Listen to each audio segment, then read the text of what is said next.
The Wilson family was running a bit late that Tuesday morning. Anthony Wilson checked his watch as he guided his sleepy children through the bustling Chicago O'Hare International Airport. His wife Danielle walked beside him, somehow managing to look put together despite the early hour. Their kids, 10-year-old Layla and 8-year-old Elijah, trudged along with their backpacks, still yawning from the 5 a.m. wake-up call. "Aren't we almost there, Dad?" Layla asked, rubbing her eyes beneath her purple-framed glasses. "Almost, sweetheart," Anthony replied with a patient smile. "Just a bit further." Though they were dressed in comfortable travel clothes, Anthony and Danielle in matching navy joggers and the kids in their favorite hoodies, there was something quietly dignified about the Wilson family. Anthony had built a tech company from nothing, developing security software that now protected half the Fortune 500 companies. But you wouldn't know it from looking at him. He preferred keeping a low profile, teaching his children that character mattered more than showing off. "I can't wait to see the mountains," Elijah said, perking up a bit as he clutched his dinosaur book.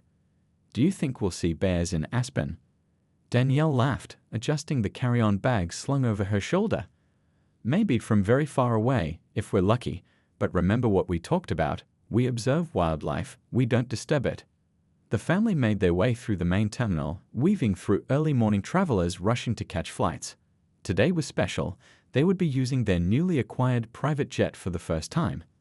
Anthony had finally given in and purchased it after years of grueling commercial travel schedules had taken a toll on family time. He still felt a bit strange about it, like it was too flashy, but Danielle had convinced him it made sense for their lifestyle. "Let's grab some breakfast before we head to the private terminal," Anthony suggested, pointing to a coffee shop. "We've got time now." The cafe was crowded with travelers clutching coffee cups like lifelines. Danielle found an empty table while Anthony took the kids to order. "I want hot chocolate," Layla announced, standing on tiptoes to see the menu board. "Me too," Elijah chimed in, "with extra whipped cream." Anthony chuckled. "All right, but don't tell your mom I let you have extra whipped cream." As they waited for their turn to order, Anthony noticed a woman at a nearby table watching them. Not just glancing, but staring with narrowed eyes. He'd seen that look before, the slight curl of the lip, the way her eyes flicked from his face to his children and back again, making assumptions with each sweep of her gaze. He pretended not to notice, instead focusing on his kids' excited chatter about their ski lessons in Aspen. After placing their order, they carried their drinks and pastries back to where Danielle was sitting, checking something on her phone. "The pilot just texted," she said quietly to Anthony. "Everything's ready whenever we are. No rush." Anthony nodded, feeling a flutter of excitement despite himself. Their own plane. Sometimes he still couldn't believe how far they'd come from the tiny apartment they'd started in, eating ramen noodles while he coded through the night and Danielle worked double shifts. As he sat down, Anthony accidentally bumped the chair of the woman he'd noticed earlier. Coffee sloshed over the rim of her cup. "I'm so sorry," he said immediately, reaching for a napkin to offer her. The woman's face darkened as she looked up at him, her mouth twisting into an unpleasant shape. And in that moment, Anthony knew their peaceful morning was about to take an unexpected turn. The coffee dripped slowly off the woman's table as Anthony offered her another napkin. Her name was Brenda Miller, though the Wilson family wouldn't learn this until later. What they did know, immediately, was the look on her face, a mix of annoyance and something uglier that made Anthony's stomach tighten. "Watch where you're going," Brenda snapped, snatching the napkins from Anthony's hand. She dabbed at her sleeve, though barely any coffee had touched it. "This is cashmere. Do you have any idea how much this costs?" Anthony kept his voice level. "Again, I apologize for bumping your chair. It was an accident." Danielle glanced up from her phone, instantly reading the situation. She'd been married to Anthony for 12 years and had seen this scenario play out before. She caught his eye and gave a small shake of her head, their silent code for "let it go." "Daddy, can I have my hot chocolate now?" Elijah asked, oblivious to the tension as he climbed onto his chair. "Sure, buddy," Anthony said, turning his attention back to his family. He opened the lid on his son's cup to let it cool and handed Layla her pastry. But Brenda wasn't finished. She huffed loudly, making sure everyone nearby could hear. Some people just don't know how to behave in public, she said to no one in particular, but loud enough that several travelers glanced over. Especially with children. No discipline these days. Danielle's hand tightened around her coffee cup, but her face remained composed. The kids hadn't picked up on the woman's tone yet, and she wanted to keep it that way. Anthony leaned in closer to his family. So, who's excited about the snow? I heard they got 6 inches fresh powder last night. Me. Layla bounced in her seat, her braids swinging. Can we build a snowman when we get there? Before Anthony could answer, Brenda's voice cut through again. Excuse me, but could you keep your children quiet? Some of us are trying to enjoy our morning without all this commotion. The airport coffee shop wasn't particularly quiet to begin with. The constant announcements over the PA system, the hiss of espresso machines, the general murmur of tired travelers. The Wilson children weren't being loud at all. They were simply existing. A few people at nearby tables exchanged uncomfortable glances. An older gentleman reading a newspaper frowned and lowered it slightly, watching the interaction.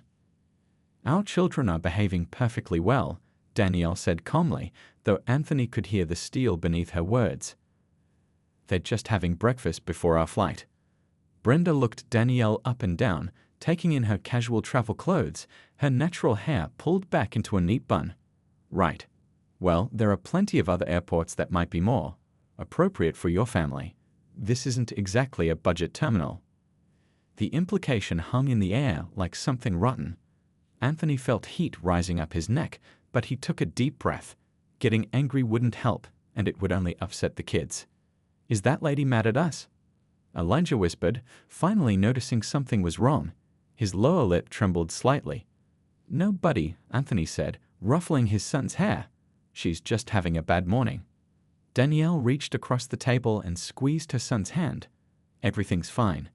Drink your hot chocolate before it gets cold. Brenda snorted and muttered something under her breath that sounded like unbelievable. Just then, Anthony's phone buzzed. He glanced down to see a message from their pilot. Good morning, Mr. Wilson. Just wanted to confirm we're still on schedule for 8:30 departure to Aspen. The jet is being prepared now. Anthony showed the message to Danielle, who nodded. We should probably start heading to the private terminal soon, she said, checking her watch. It's on the other side of the airport. Neither of them noticed that Brenda had gone suddenly quiet, watching their exchange with narrowed eyes, as if trying to piece together something that didn't fit her assumptions. Anthony checked his watch and nodded to Danielle. We should get going. Our flight's in 40 minutes. As the family began gathering their things, Brenda's voice cut through the coffee shop noise again. Well, I hope you make it to your flight on time. Though I doubt they'll hold the plane for you. Her smile didn't reach her eyes. Anthony simply nodded politely and helped Elijah with his backpack.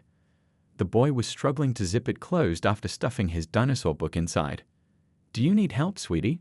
Danielle asked, reaching for the bag. Before Elijah could answer, Brenda let out an exaggerated sigh.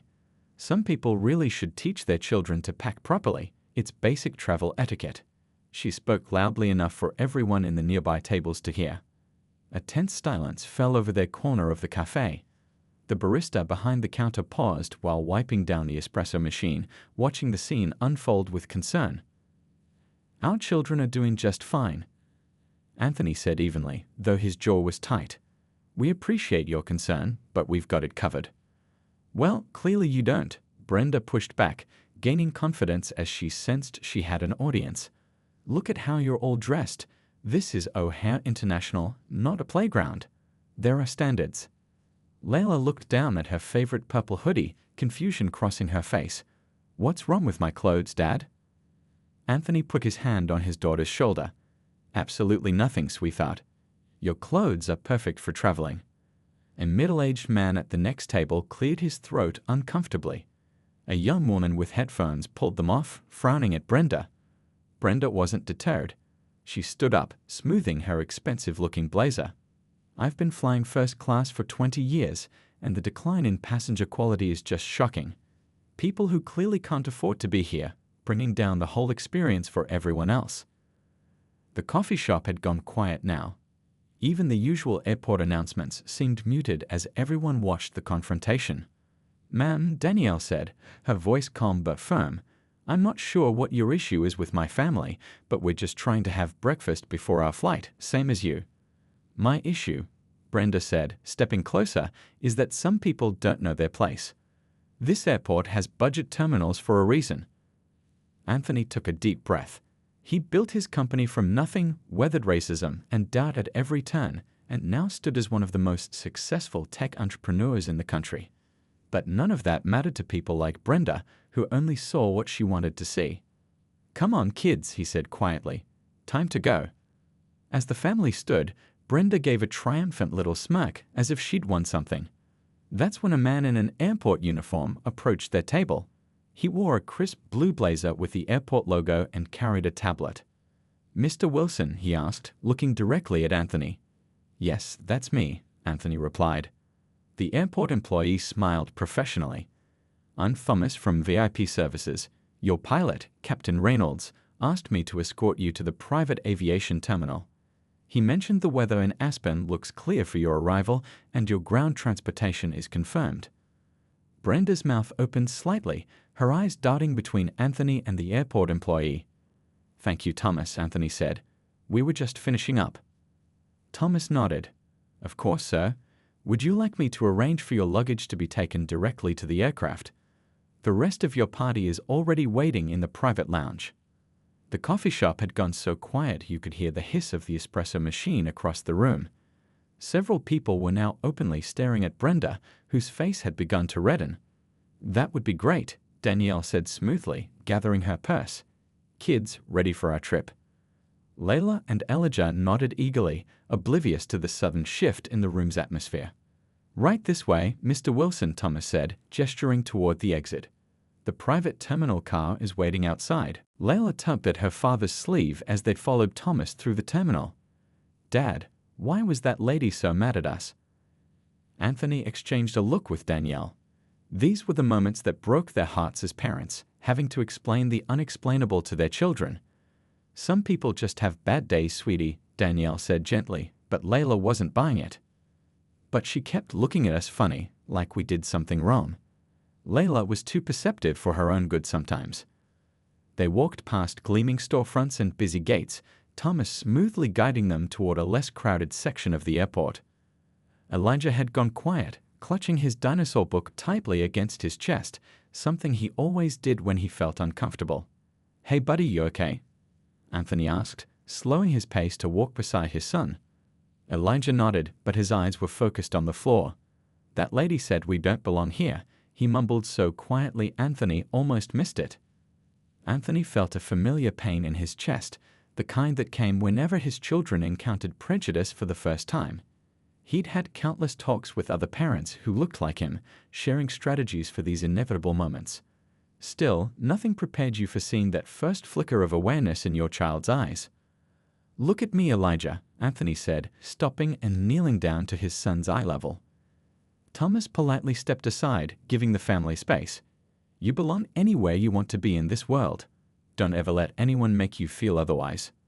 Danielle joined them, placing a gentle hand on Elijah's shoulder. "That woman doesn't know us, honey. She doesn't know that your dad built an amazing company, or that you won the science fair last month, or that your sister is the best junior chess player in the state. Or that we have a cool plane." Elijah added with a small smile, the tension in his little shoulders easing slightly. "Exactly," Anthony chuckled, grateful for his son's resilience. "Or that we have a cool plane." As they resumed walking, Thomas led them through a discreet door marked Private Aviation Access, down a quieter corridor with plush carpeting. The difference was immediate. No crowds, no rushing, just calm efficiency. "This is so fancy," Layla whispered, wide-eyed as they entered the private terminal lounge.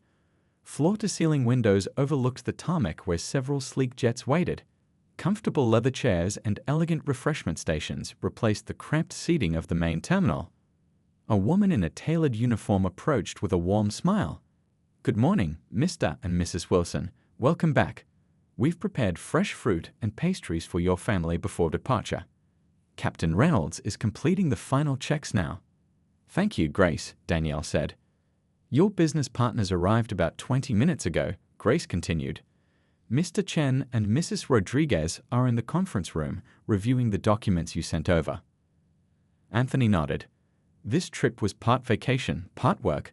They were finalizing a major expansion of their company's West Coast operations. Perfect. I'll meet with them briefly before we board. Elijah had already discovered the kids' area of the lounge, complete with video games and books. Layla hesitated, still seeming troubled by the earlier encounter. "What's wrong, sweetheart?" Danielle asked. "That mean lady," Layla said thoughtfully. She was wearing expensive clothes and talking about first class, but she wasn't very classy at all. Danielle smiled at her daughter's insight. "That's right. Being classy isn't about what you wear or how much money you have. It's about how you treat people." "Should we have told her about our plane?" Layla asked. "Maybe she would have been nicer." Anthony shook his head. "We don't need to prove ourselves to anyone, especially people who judge us before knowing who we are." Through the window, they could see their jet, not the largest on the tarmac, but sleek and well-appointed, with their company logo displayed discreetly on the tail. "Look, there it is!" Elijah exclaimed, pressing his face against the glass, earlier troubles momentarily forgotten. As the children admired the aircraft, Anthony slipped his arm around Danielle's waist. "You okay?" he asked quietly. She nodded, leaning against him. "Just wish they didn't have to learn these lessons so young." "Me too," Anthony sighed. "But they're strong kids, and they have us to remind them of who they really are." Back in the main terminal, Brenda sat frozen at her table, coffee gone cold. The cafe had returned to its normal buzz, but several people were still glancing her way with obvious disapproval. The young woman with headphones who had been sitting nearby got up to leave, shaking her head as she passed Brenda's table. "Hope you're proud of yourself," the woman muttered. Brenda stared at her untouched croissant, face burning. She'd been so certain about the Wilson family, so confident in her snap judgment. Now the memory of her own words echoed painfully in her mind. Her phone buzzed. A text from her daughter. "Mom, don't forget you're representing our family at this conference. Dad says to behave yourself." Brenda winced. Her husband was a junior partner at his law firm, always worried about appearances. What would he say if he knew what had just happened? Meanwhile, in the private terminal, Anthony was wrapping up his brief meeting with his business partners, Li Chen and Carmen Rodriguez. "The West Coast expansion looks solid," Carmen said, sliding some documents across the polished conference table. "The San Francisco office can open next month if we push the paperwork through." Li nodded in agreement. "The team you've built is impressive, Anthony, especially considering where we started 5 years ago." Anthony smiled, remembering their first office, a tiny shared workspace with mismatched furniture and unreliable Wi-Fi. Now they employed over 300 people and were about to open their 4th location. "Let's celebrate properly in Aspen," Anthony suggested. "Bring your families to dinner tomorrow at the house. The kids can play in the snow while we enjoy that bottle of scotch Lee's been saving." As they stood to leave the conference room, Grace appeared at the door. "Mr. Wilson, there's a situation you might want to be aware of." Anthony raised an eyebrow. "What kind of situation?" Grace lowered her voice. "The woman from the coffee shop, she's here in the private terminal. She's asking to speak with you." "How did she even get back here?" Carmen asked, surprised. "Apparently she has a first-class ticket to New York and convinced one of the newer staff members that she needed to speak with Mr. Wilson about an urgent business matter," Grace explained, looking embarrassed. "Security is ready to escort her out if you prefer." Anthony exchanged glances with Danielle, who had joined them with the children. "What do you want to do?" Danielle asked quietly. Anthony thought for a moment. "I'll hear what she has to say." In the main lounge area, Brenda stood awkwardly by the refreshment counter, looking out of place despite her expensive clothes. When she spotted Anthony approaching, her posture stiffened. "You went to a lot of trouble to find me," Anthony said, his voice neutral. Brenda swallowed hard. I wanted to apologize. My behavior was inexcusable." "Yes, it was," Anthony agreed simply. "I made assumptions about you and your family that were—" She trailed off, struggling for words. "Racist," Anthony suggested quietly. Brenda flinched but nodded. "Yes, and I'm deeply ashamed."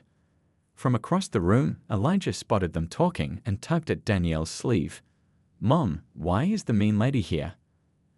"I think she came to say sorry," Danielle explained, keeping her voice low. "I've never been called out like that before," Brenda admitted, her voice unsteady. "When that airport employee came to your table and everyone realized," she shook her head. "I just keep thinking about what my own children would think if they'd seen me behave that way." Anthony studied her face, seeing genuine regret there. "Our children absorb everything they see, don't they? The good and the bad." "Yes," Brenda whispered. "My daughter is mixed race. She's adopted. I've always thought of myself as not prejudiced because of that, but today showed me something ugly about myself." Anthony hadn't expected this turn in the conversation. "Having a mixed-race child doesn't automatically make someone immune to bias," he said gently. "It's the work we do on ourselves that matters." Through the window, they could see the Wilson's jet being prepared for departure, ground crew moving efficiently around it. "Your company, Wilson Security Systems. I recognize the logo on your plane," Brenda said. "My husband's law firm uses your software. He speaks highly of it all the time." Anthony nodded, unsurprised. Their client list included most major law firms. "I don't expect forgiveness," Brenda continued. "I just needed you to know that I'm truly sorry." Anthony stood quietly for a moment, weighing Brenda's apology. 20 years of business had taught him to read people well, and the woman before him seemed genuinely remorseful. Her eyes were damp, her hands fidgeting with her purse strap. "Thank you for coming to apologize," he finally said. "That couldn't have been easy." Brenda exhaled shakily. "I almost didn't. My flight to New York leaves in an hour, and I nearly convinced myself it wasn't worth missing it. But then I thought about what I would tell my daughter if she asked me about today." From across the lounge, Danielle watched their conversation with the children. Layla was eating a strawberry from the fruit platter, but her eyes kept darting to her father and the woman who had been so cruel earlier. "Mom, is Dad okay?" she asked. "Yes, sweetheart. Your dad knows how to handle difficult situations," Danielle assured her, though she kept a watchful eye on the interaction. Back near the window, Anthony made a decision. "Would you like to meet my family properly this time?" Surprise flickered across Brenda's face. Yes, if they're willing." They walked over to where Danielle sat with the children. Elijah immediately scooted closer to his mother, remembering the harsh words from earlier.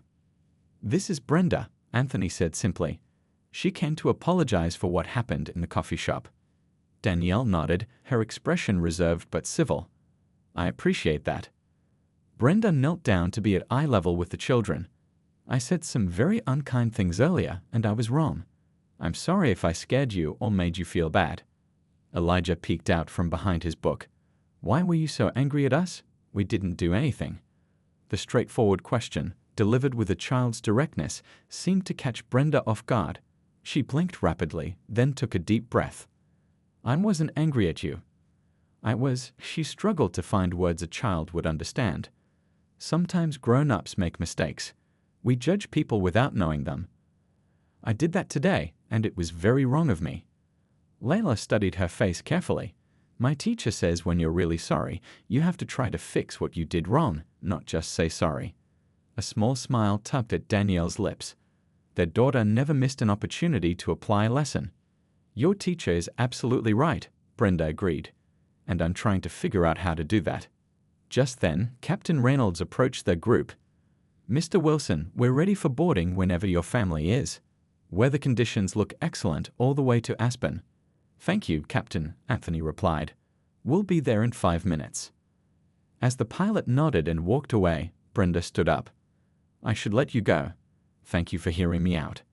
She turned to leave, but paused when Anthony spoke again. "Brenda, you mentioned your flight to New York. Is it for business or personal?" "Business. I have a conference on educational equity, ironically enough."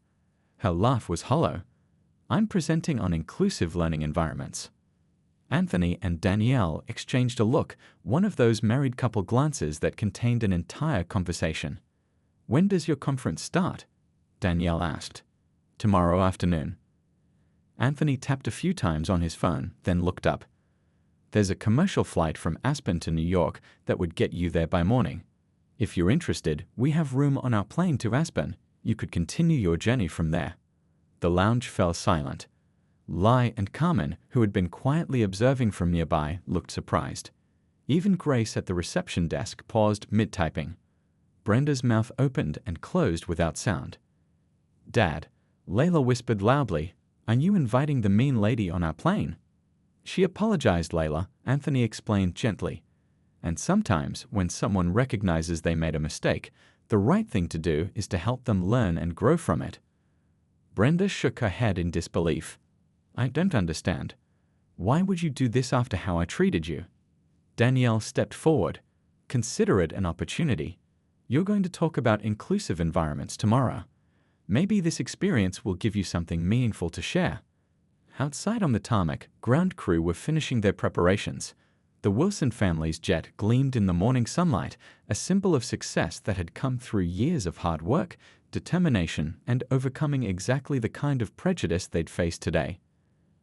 "I don't know what to say," Brenda whispered. An hour later, they were airborne, climbing above the clouds with Chicago disappearing beneath them.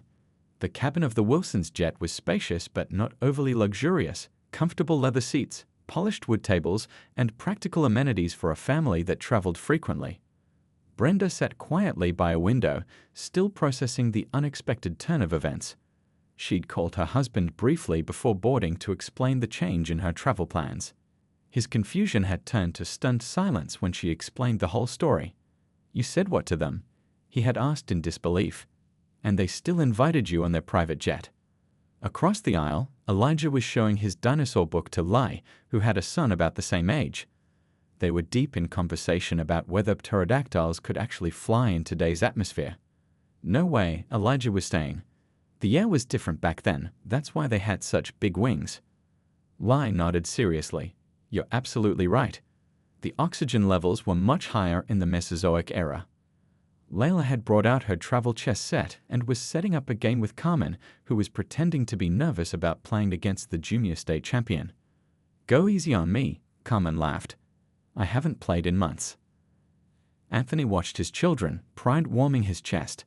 They had bounced back from the morning's ugliness with the resilience kids often show, sometimes putting adults to shame with their capacity to move forward. Danielle slid into the seat beside him, handing him a cup of coffee. "Penny for your thoughts." "Just thinking about how lucky we are," he said quietly. "Not because of all this," he gestured around the plane, "but because of them." He nodded toward their children. "I know," Danielle agreed. "Though I could do without the teachable moments that come from people like Brenda." They both glanced toward where Brenda sat, looking out the window with a pensive expression. "Think it was the right call?" Anthony asked, "Inviting her along?" Danielle considered for a moment. "I think so. My grandmother always said the best revenge is forcing someone to see you as fully human." Anthony squeezed her hand. His wife's wisdom never ceased to amaze him. Captain Reynolds' voice came over the intercom. "Folks, we've reached our cruising altitude of 41,000 feet. Weather to Aspen looks clear, and we should be landing in about 2 hours. Feel free to move about the cabin and let the flight attendant know if you need anything." As if on cue, Grace appeared from the galley. "We've prepared a light lunch if anyone's hungry. And there's hot chocolate for the children." "Hot chocolate." Elijah cheered, dinosaurs temporarily forgotten. Brenda watched the warm family interaction, then finally stood and approached Anthony and Danielle's seats. "I don't know how to thank you for this," she said, her voice still carrying a hint of disbelief. "Most people would have had security throw me out of the terminal." "Maybe," Anthony acknowledged. "But what would that have accomplished?" "I keep thinking about what your daughter said, about really being sorry meaning you have to fix what you did wrong," Brenda said. "I'm not sure how to fix the assumptions I made about your family." Danielle studied her thoughtfully. "You said you're presenting on inclusive learning environments tomorrow." Brenda nodded. "Then maybe that's where you start," Danielle suggested. "By examining your own biases and sharing what you learned today. Real stories change minds more effectively than statistics ever could." The plane hit a small pocket of turbulence, and everyone instinctively gripped their armrests. Captain Reynolds' voice came over the intercom again. "Just a little rough air, folks. We'll be through it in a moment." As the aircraft steadied, Layla called from her chess game. "Mom, I just taught Ms. Rodriguez the Queen's Gambit, and she actually blocked it correctly." "Well done, Carmen," Danielle called back with a smile. Brenda watched the exchange, then said quietly, "Your children are extraordinary." "They are," Anthony agreed. "And they're watching everything we do right now. How we handle this situation will shape how they respond when they face prejudice in the future." He met Brenda's eyes directly, and they will face it. The weight of his words hung in the air between them. "I understand," Brenda said simply. Outside the window, they soared above a sea of clouds, the sun brilliant and clear at 41,000 feet. Below, the patchwork landscape of America stretched out, diverse, complex, beautiful, and still very much a work in progress.